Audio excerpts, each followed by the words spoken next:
Kung saan nga may mapagkukunan ng ulam, nandun kami. So, what's up guys? It's me again, Tin. Panibagong araw, panibagong vlog na naman. So kasama ko na naman nga yung mga plastic kong kaibigan. As usual, walang bago. Pero ngayon, tara, samahan nyo kami dahil kukuha kami ng utong. Utong best, wun, utong. Utong nga mag-ugot ahang nga aji utong nga kwa.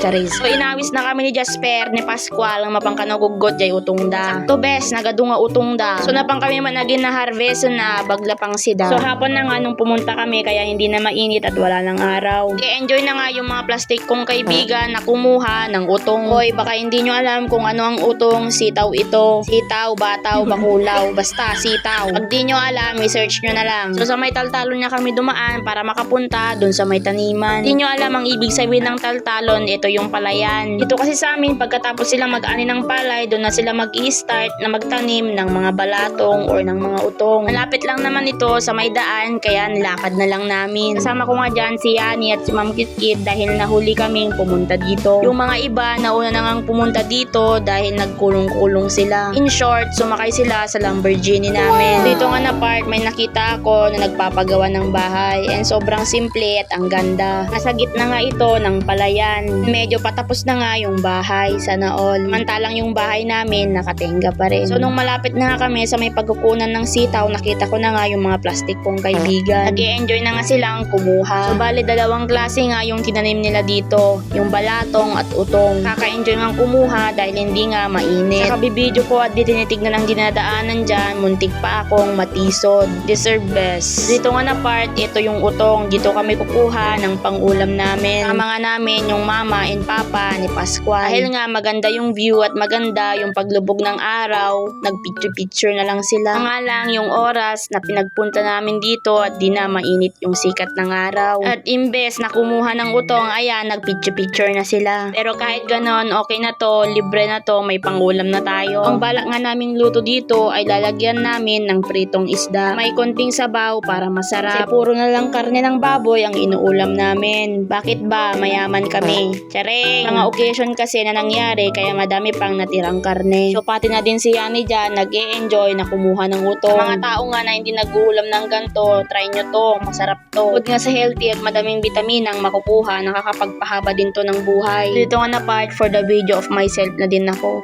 Ano daw? Charis! Charis lang best. For the content lang yan. Pero at least I try to pick some sitaw. Charis! Hindi, sa totoo lang, nag-e-enjoy din naman ako na kumuha ng sitaw. Kaya guys, kung gusto nyong umorder, PM nyo lang ako at i-deliver namin. 20 pesos lang ang isang rupal. Gumatang kan best. At noada pang sidayo. Fresh from the farm. Adiyo pa, siya nagpuro, siya payag deliver. Samto pa'y tawaran, diba? Or dalugi na ang person. Sige, gumatang kayon. Baka i-upload ko taro payo ato. Ano saan, si kayo di pa nagpuruso na siya gumatang. Charis! Lagi lang natin tatandaan mga best na ang buhay ay gawin nating simple. Huwag natin masyadong seryosohin at baka mas lalo tayong mapagod. Minsan, kailangan nating i-pause yung mga ginagawa natin. Kasi diba, parang sa daanan may mga traffic light kasi kailangan din nating huminto. Huwag lang puro trabaho at huwag lang puro paghahanap ng pera ang ginagawa natin. Maganda yung simple, mas maganda yung nagpapahinga ka din minsan. Mga best, kung puro ka trabaho ng trabaho, hindi ka nagpapahinga, baka mas lalo kang matuluyan. Ay, Chares! Oo mga best, napapagod din yung sarili natin. Kaya minsan, kailangan din nating i-chill yung mga sarili natin. Bigyan din ng oras ang ating pamilya. Kasi nga, dun din naman nanggagaling yung mga lakas mo. Kasi alangan naman, saka ka lang magbibigay ng oras kapag wala na sila. Kaya lagi kong sinasabi, nasa huling pagsisisi. Kaya hanggat wala ka pa sa huli, gawin mo na yung mas mabuti. So dito nga na part, pati dyan si Ma'am Kitkit, nag-i-enjoy na din na kumuha. Immune na din siguro ng puro karne, kaya nag-crave ng mga gulay. Kitkit nga, pag gulay yung pag-uusapan, go na go yan. So dyan nga na part, sinisigaw ko kung sino yung mga kasama namin. Ito nga yung anak ni Kapitan Bong. Yan naman si Pascual. Yan naman yung anak ni Simang, anak ni Aaron, anak ni Nelia, anak ni Jude. So, bali maiingay na nga sila dyan kasi nag-i-enjoy na nga silang kumuha. Guys, I want you to meet yung mga plastic kong kaibigan. Pero kahit ganyan yung mga yan, they always give you smile. Kasi aminin natin, gaano man kadami ang awayan at tampuhan, pipiliin natin kasama yung mga solid. Bilang pinakamatanda sa grupo, kailangan mo maging inspirasyon sa kanila. So dyan nga na part, kasama namin si Warren. Kung nagtataka nga kayo dahil wala si Warren sa mga previous vlog. Medyo naging busy kasi siya kasi naligaw siya ng landas. Buti na lang nakasama. Ito naman si Yani, for the enjoy ang person. At ito naman si CJ, one of the tallest. Puro paganda ang alam. Aura best.